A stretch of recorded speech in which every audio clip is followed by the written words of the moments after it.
tingnan nyo muna kung gaano ka-plastic etong si Sara.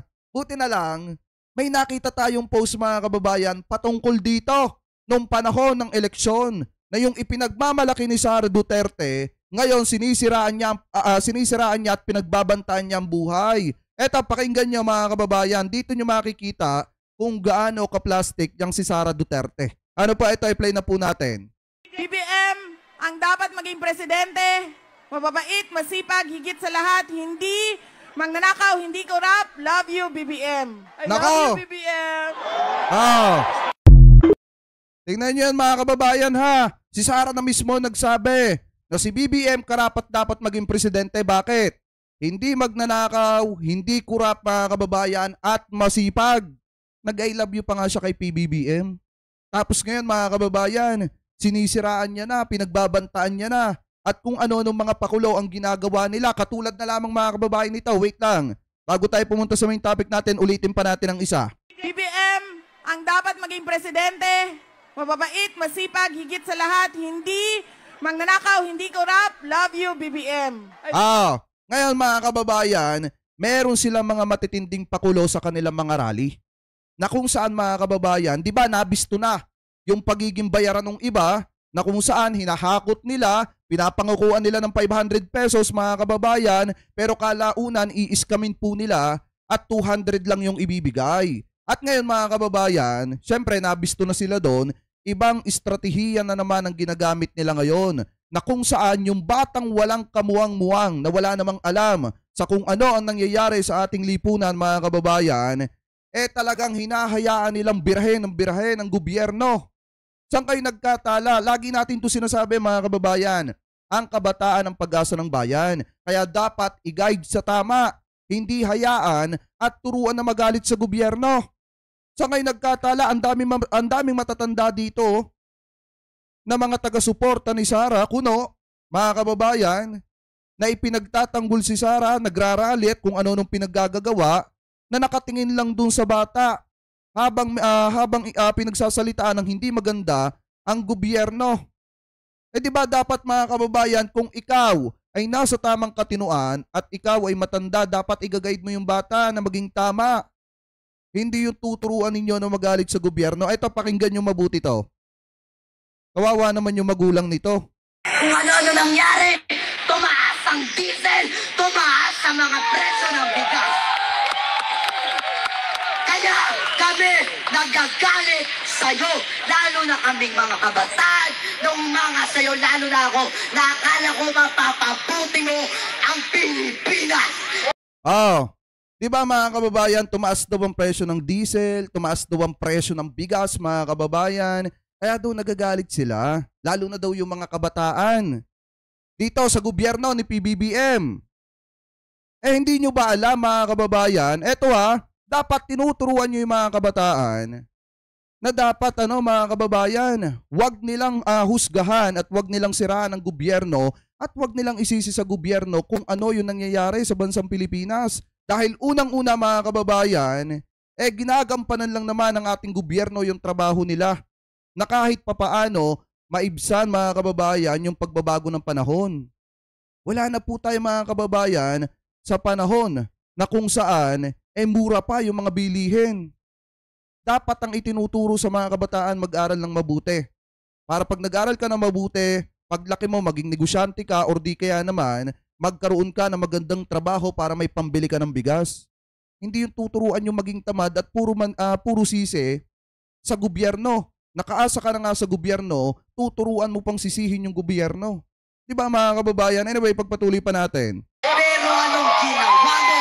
Kundi nagdroga na lumagkanap sa buong Pilipinas. Kaya nananawagan ako sa'yo sa Republika ng Pilipinas, sa buong Pilipinas, sa Malacanang, na uulitin ko, mag-resign ka na!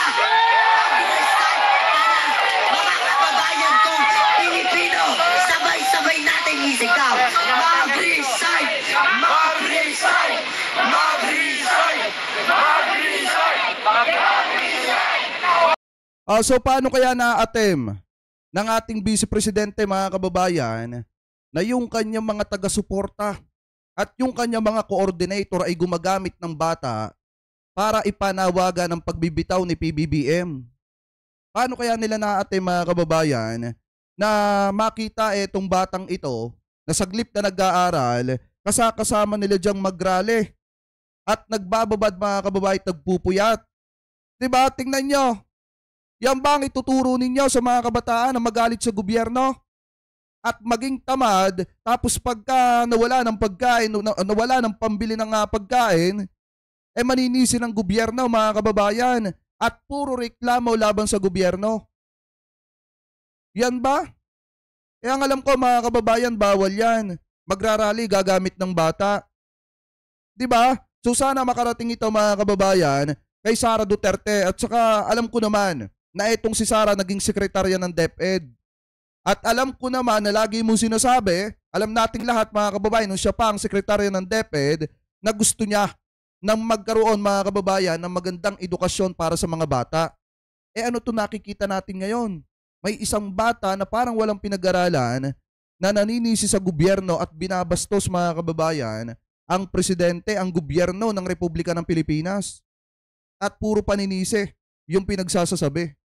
Diba kung talagang may malasakit etong si Sara sa mga kabataan, hindi po nila hahayaan na eto mga kabataan ay maligaw ng landas at turuan na magsalita sa gobyerno ng hindi magagandang salita. Ano po ngayon mga kababayan, punta naman tayo dito sa isa pa. Dito makikita nyo may mga bata din. May mga bata din na kasama dun po sa kanilang rally. Eto talaga halatang sinama. Mga kababayan, ito tingnan natin, panoorin natin.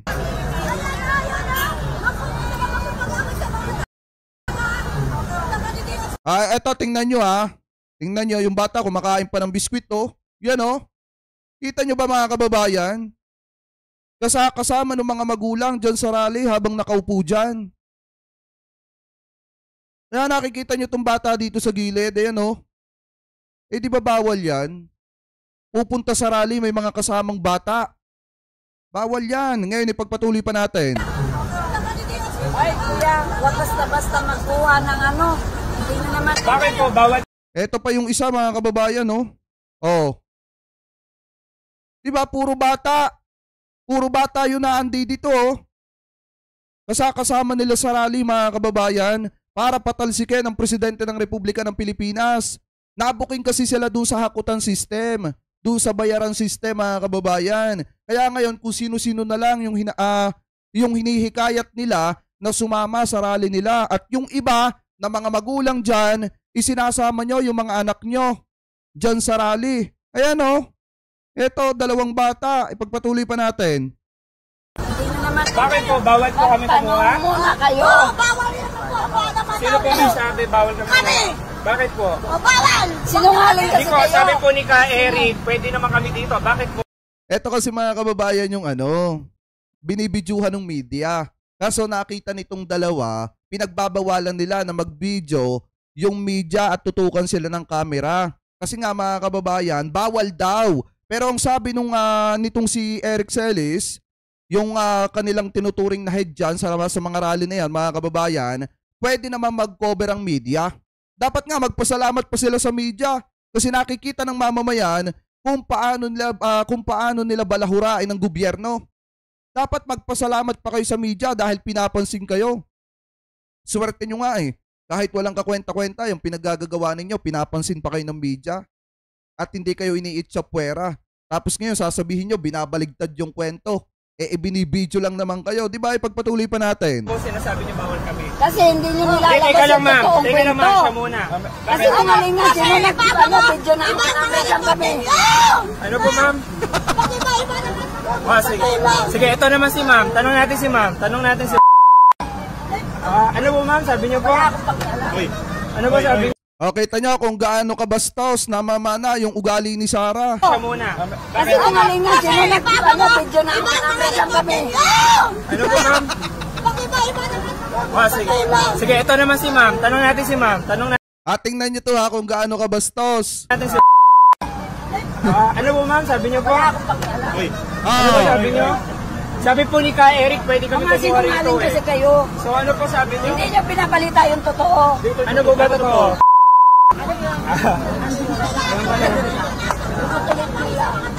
Hindi man sabi kasi bawal kami lang. Hindi, kasi kaya kasi sila mga kababayan nagagalit kasi ang ibinabalita daw ng media, 100 lang daw sila. 100 lang daw sila mga kababayan. Eh pasalamat nga sila, sinasabi pa ng media na 100 kayo kahit wala naman kayong 100. Diba dapat nga magpasalamat itong mga to mga kababayan. Kasi kahit walang 100 yung bilang nila, sinasabi ng media na 100 sila na nagrarally doon. At yung iba mga binayaran pa. Mga hinakot pa, pinangakuan ng 500 pesos. Eh nagagalit sila. Kasi pinagkakalat daw ng media, 100 lang daw sila. Diba, ipagpatuloy pa natin. Sabi ni Ka Eric, Sila napaalam. Kasi kumikita sila sa atin. Kasi binibidyohan tayo. Diba? ba't kayo kita? Ba't kami kikita? Kumikita pa kayo kay Marcos. Bayad kayo eh. Bayad kayo. Kasi yung mga sinungaling. Di pa sino po nagsabing bawal kami kumuha? Sinungaling kayo. Eh, sino po may sabi? Gusto lang kami malaman. Sinungaling kayo. O ayan, bata na naman mga kababayan. Ito, kita nyo ba yan? Yung nasa likod ng matanda, mga bata na naman. Diba bawal yan? Nagsasama kayo ng maraming bata sa rally. Ayun, yung nasa likod o bata pa rin to. Ito, bata o bata. Ang dami nilang kasamang bata dito sa rally. Eh paano pag may nangyaring hindi maganda dyan? Halimbawa, nagkaroon ng tensyon. At yung mga batang yan ay napahamak. Di ba naiisip yan ng mga magulang ng mga batang to? Isinasama nyo yung mga anak nyo sa wala namang kakwenta-kwentang rally kapalit ng kapirasong pera. Di ba mga kababayan, ang kakarampot na pera. Ipagbibinta ninyo yung dangal ninyo. Pambihira, ipagpatuloy pa natin. Kayo ba? Ikaw, hindi kayo kasali yan. Itong utang, kalaway ito. Kalaway ka? Kalaway ko yun na! Kalaway yan! Laban ka! Sino po nagsabi? Hindi kayo kasali ito. Hindi po, sino nagsabi? Ikaw! Hindi, sino nagsabi bawal kami kumuha? Kami! Ano ba yan? Taong bayan? Kayo mag-asar, kayo na nga nagkikikuha, di ba? Hindi ma'am, siya lumapit sa amin. Hindi kami Kayo nangasar. mag-asar. Hindi kami nangasar. Siya lumapit. Siya lumapit sa amin. Gusto lang namin malaman kung sinong nagbabawal. Parang sabihin namin kay Ka Eric. Sinungaling kasi kayo.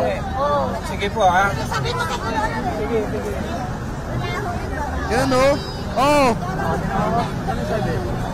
Ma'am, may nagbabawal. O yan o mga bata at mga kababayan ha. Diba?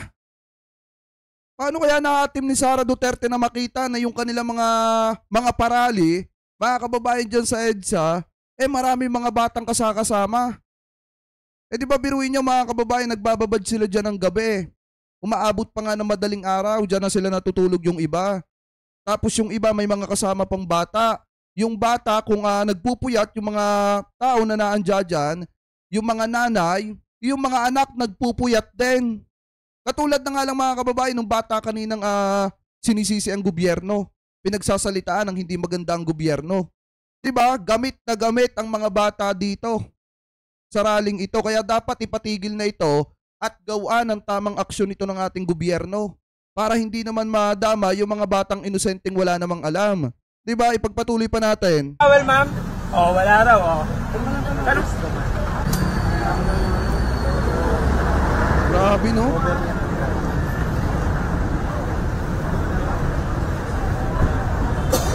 Ayan o. May 100 ba to?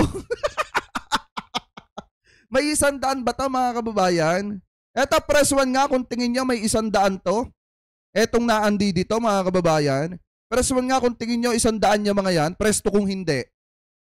Kasi pasalamat po sila sa media, binabalita 100 yung nagrally.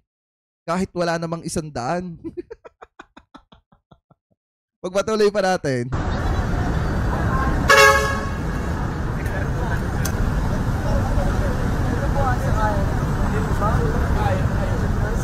Dami ng PNP natin, oh.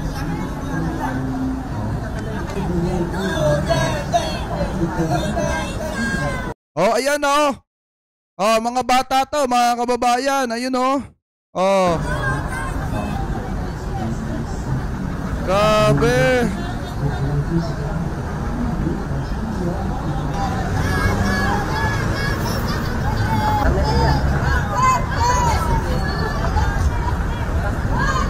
Grabe, kung ako yung naandi dito, tatanungin ko itong mga nagraraling to, mga kababayan, kung ano yung pinaglalaban nila. Kaya daw pahiya to. Kung ako yung nandi dito, tatanungin ko itong mga nagraraling to, ano ba pinaglalaban nyo po?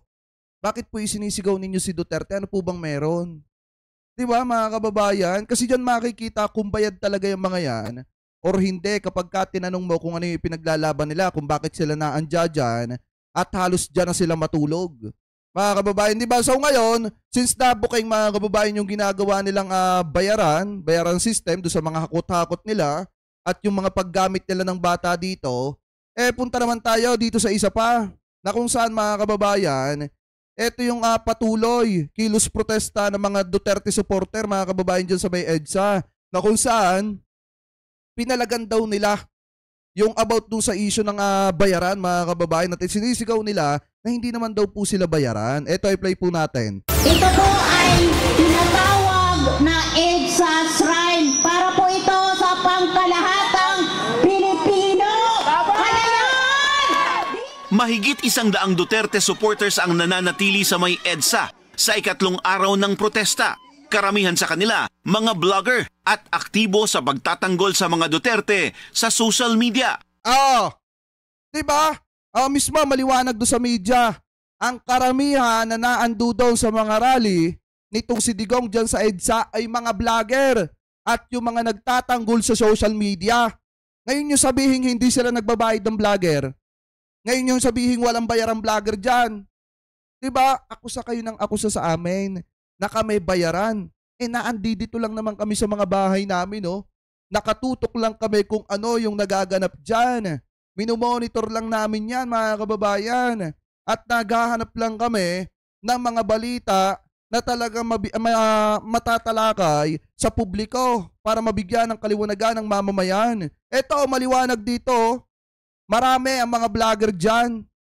Tapos sasabihin nyo, ang Marcos administration na nagbabayad ng mga vlogger at yung mga naandi dito hindi bayaran. Diba? Ipagpatuloy pa natin. Hiling nila, payagan silang magsagawa ng mapayapang programa sa Shrine pero hindi sila pinayagan. Bantay sarado din ng mga pulis para tiyakin ang kaayusan sa lugar. Kahapon, sinabi ng PNP na iniimbestigahan ang umano'y bayaran sa mga taga rito. Pero itinanggi ito ng ilang nagrarally dito. Wala kayong bayad. Lahat ng nandito, takos puso yan. Ipinakita din nila sa Radyo Abante ang ilang supplies na bigay daw ng mga Good Samaritan. Bigla na lang may dumating na karton ng mga pagkain. Hindi naman magpapakilala, bibigay lang. Then kanina mga tubig. Tsaka Tonay kaya yan, ka Eric. May video po na kumakalat na kasama po yung vlogger ninyo na pare-parehas daw pong nagugutom. Yung mga naandya dyan po sa sa mga rally po ninyo. Kasi ka Eric, pwede naman po tayo magsabi sa publiko ng totoo. Huwag po tayo magsinungaling. Saka nyo lang sinasabi na may mga pagkain na dumadagsa. Nung kumalat na at nag-viral na yung video na kung saan yung vlogger nyo kinakausap yung mga tao na nagugutom na. At sinasabi ng vlogger nyo na pare-pareho silang nagugutom dyan. Huwag po tayo magsinungaling sa publiko. Yung mga taong pumunta dyan, hinakot ninyo at hinayaan ninyo magutom. Diba, ipagpatuloy pa natin. siguro may iba pa dyan na nagbigay ng mga sandwiches. Na ibig sabihin na interesadong taong bayan. Ayon sa Duterte supporters dito sa EDSA Shrine, dito sila nagkilos protesta dahil minsan nang naiukit sa kasaysayan dito ang pagbabago sa gobyerno sa mapayapang paraan. Matatanda ang ilang pagkilos sa EDSA ang nagresulta sa pagpapalit ng liderato sa gobyerno noong EDSA 3, EDSA 2 at tanyag na EDSA People Power 1.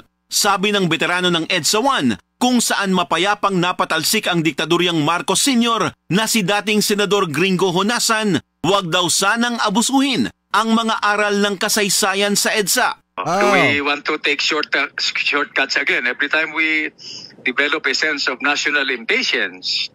No? Hindi, akala kasi nila kaya nilang gawin yung katulad na nangyari dati. Hindi nila alam ang mga tao ngayon sobrang busy na sa buhay.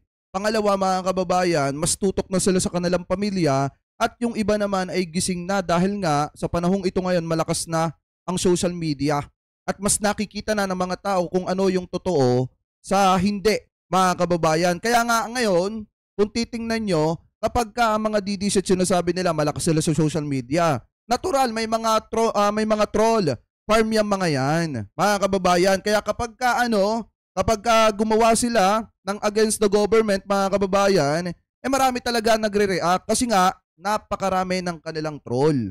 Pero kung titingnan po natin, mas marami pa rin ang mga Marcos loyalist na nagmamahal kay PBBM at yung ibang mga kababayan natin Pilipino na nagugustuhan na ang trabaho ng presidente, mga kababayan. Hindi nga lang yung iba nakikihalubilo at hindi nga lang gaano nga nakikisali sa usaping ito. Pero gaya nga po lang lagi nating sinasabi, kapag ka ang presidente yung sinubukan nila na sa pilitang patalsikin sa pwesto, makikita nila yung puwersa, mga kababayan, ng mga Marcos loyalists. Makikita nila yung hinahanap nila.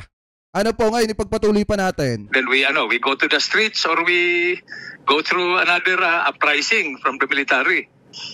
Diba? So let the people decide. Samantala, nilinaw ng PNP, hindi politika, bagkos ay nagkataon lang ang pag-reassign sa may 60 pulis mula Davao na na-reassign sa ibang regional office. Ayon sa PNP, wag sana itong bigyan ng kulay dahil ngayon lang lumabas ang desisyon sa investigasyon. Inilipat na ang nasa 32 police commissioned officer at 33 non-commissioned officer sa Region 2, 4B at Cordillera.